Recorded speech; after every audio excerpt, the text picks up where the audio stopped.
টাকা দিয়ে কিনবো, আমার এটা ওজন দিয়ে কেনার কোনো প্রয়োজন আছে ভাই? আপনারা বলেন। আচ্ছা ভাই, এখানে কোনো প্রয়োজন আছে? এছাড়া আপনারা সিএনএফ মাথা করে কারেন্টটা নেন কেন কাজ পর্যন্ত?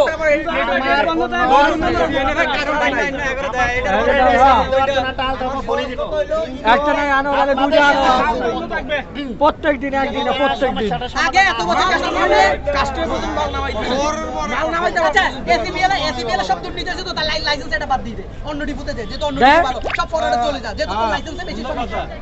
হ্যাঁ হ্যাঁ ঠিক আছে ঠিক আছে ভাই ঠিক আছে পরের সবগুলো বাইরে করে চলে যা, আমরা আসবো না, কোন সিনা আসবো না। তাই কাস্টমার এক্সামিন আমরা মধ্যে খালি করে কাস্টমার এক্সামিন 6 দিন পরে গাড়ি নাম ও 2% এক্সামিন করে বাচ্চু দেয় 100% এক্সামিনের লেভেলের সাথে ইনভয়েসের মিল থাকলে আমরা ইউটি মিলিয়ে দিই, আপনারা কি মিলিয়ে দিই এক্সামিন করে 2% এক্সামিন করে 2% নাম্বার স্টেল নাম্বার সব মিলিয়ে দিই, তারপর মিলিয়ে দেওয়ার পর তারপর হয়রানি কাস্টমারের উচিত আমার তারপর ইনভয়েস ডিক্লারের সাথে মিল আছে কিনা। হ্যাঁ বাস শেষ, আমার এখানে আর কোনো ওজন করার প্রয়োজন আছে? বিবাদ বেঁধে কারণ এটা কিছু মাল ওজন দেখতে দিয়ে পারে, যাচ্ছে না, তাই এটা বলে এবারে আপনার সবাইকে হিসেবে যাচ্ছে, কিন্তু আপনারা কেন বারবার আমাদেরকে হয়রানি করবেন? আপনাদের সামান্য ন্যূনতম জ্ঞানটুকু নাই। আপনি কেন আমার সাড়ে এই পর্যন্ত পৃথিবীর কোনো ইতিহাসে নাই ওজন দিয়ে কোনো পণ্য কেনা। দেশে রপ্তানি বন্ধ করে দিতে যাচ্ছে এই চক্রগুলো গেছেন মার্কেটে আপনার সাতটা মার্কেটে কেন কি ওজন দেয় কে ওজন দেয় আপনারা কি কখনো কিনছেন? সেটাই বল। হ্যাঁ, আমার দরকার কাস্টম মিলাবে, আমার পণ্যের লেভেল থাকবে, লেভেলের সাথে আপনি আমাদের সাথে মিল আছে কিনা দেখতে হবে। আছে সবচেয়ে ভাই হইলে সবার একটা হবে। সবচেয়ে বড় কথা হচ্ছে আমার টাকাতে মাল কিনে আপনি আমার বেলুড়া দেখবেন, আমি কোন বেলুড়া এক্সপোর্ট করতেছি, আর তাছাড়া আমি টিকলা দিলাম আমার 50,000 পিস এত ডলার, আমার ডলার পিস আমি সব কিছু দিলাম, কিন্তু এর পরবর্তী আপনার এত সমস্যা রাখছেন তাইলে আপনি কি আসলে কি আপনি আমাদেরকে সহযোগিতা করতেছেন নাকি আমাদেরকে বাধাগ্রস্ত করতেছেন? এটা দ্বারা কি আসলে গার্মেন্টসের কি লাভ হচ্ছে? এটা বরং তো শুধু গার্মেন্টস না, এই এক্সপোর্টটা কমছে শুধুমাত্র কিছুই কারণে শুধু গার্মেন্টস তো বিদায় না, একটা গার্মেন্টস দিয়ে আপনি আপনার পরিবার থেকে শুরু করে গভর্নমেন্ট থেকে শুরু করে সবগুলো চলে। আপনি মনে করেন আজকে এখন এই যে ডিপুর বাইরে যে গাড়িগুলো পণ্যটা আছে এরা কোত্থেকে আসছে, গাড়িগুলো কোত্থেকে, এগুলো গার্মেন্টসের। একটা গার্মেন্টস যদি বন্ধ হয় 1000 লোকের একজন ব্যক্তি মিনিমাম 1000 ব্যক্তির বরণ পোষণ ধারণ করা হলে কেমনে? আমি বিষয়টা আপনাকে বলি, আমরা যখন একটা ইনভয়েসের মধ্যে দিকলা দিই যখন বের আসে ব্যাগটা কোথায় যায়, কোথায় যায় এনবিআর যায় না, এনবিআর লোকেরা ওই আচ্ছা ওইটার কথা বাদ দিলাম। আবার একটা পণ্য যখন গাড়ি হয় ট্রান্সপোর্ট হয়, একটা ট্রান্সপোর্টের মধ্যে একটা ম্যানেজার আছে, ওই যে ম্যানেজার ওই ম্যানেজার বিনা পয়সায় ট্রান্সপোর্ট করে গার্মেন্টসের গাড়ির ড্রাইভাররা পাচ্ছে, ওই গাড়ির ড্রাইভারটা তার বউ বাচ্চা দিয়ে পাচ্ছে, তাই না? এবার আসেন আপনার ব্যাট বলেন ট্যাক্স বলেন এগুলো সব তো সরকার পাচ্ছে, কাস্টম সরকার এবং কাস্টম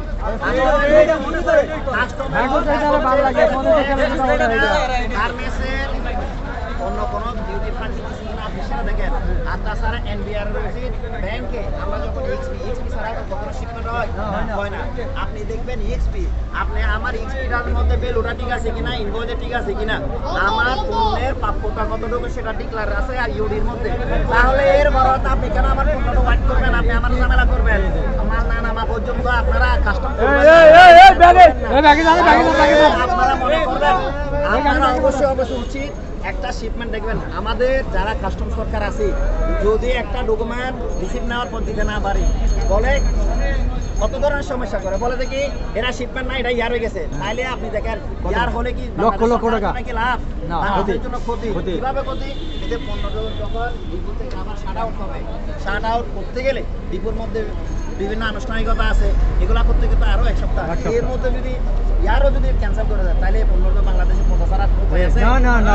তাহলে আপনারা বিষয়টা একটু লক্ষ্য করে দেখেন, এই যে কাস্টম আমাদেরকে মাল না নামা পর্যন্ত তারা সিগনেচার করবে না, তারা আমাদের কাস্টমার অ্যাসেসমেন্ট করবে না, তার এটা কোথেকে পাইছেন? এটা তো কালো আইন, এটা কালো আইন না। আপনারা কি মনে করেন আমার পণ্য আগামী সপ্তাহে নামবে, তাই বলে কি আমাদের জন্য যাহা যেটা আমরা নির্ধারিত করে দিলাম আমাদের পেশা কি আসলে করবে? আপনারা বলেন না ভাই আছে না। দেখেন আপনি এই যে গাড়িগুলা বর্তমানে বাইরে আছে, মিনিমাম গাড়ি এক সপ্তাহ, আমার নিজের গাড়ি আছে, আমার সীমার বাজার আমাকে অনুরোধ করতেছে ভাই যে করে হোক গাড়িটা নামান, যে করে হোক। আচ্ছা ভাই আমি কি বললে কি গাড়িটা নামাবে না? এখানে সিএমএস এর ক্ষমতা নাই মাল নামানোর জন্য। আবার কাস্টম কিভাবে বলে যে মাল না নামালে আপনি করবো না? আপনারা এটা যদি প্রতিবাদ না করেন ওদের ভবিষ্যতে আরো সমস্যা হবে। এখন বর্তমানে যে আইনগুলো আছে আমরা আজকে থেকে 2 বছর আগেও পিছনে পিছনে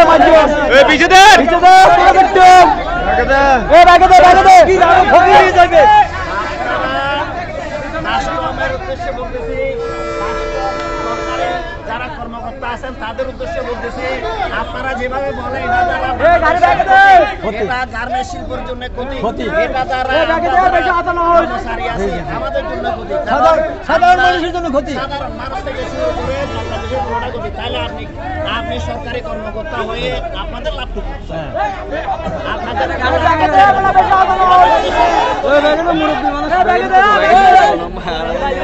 আপনাদের বোঝানো উচিত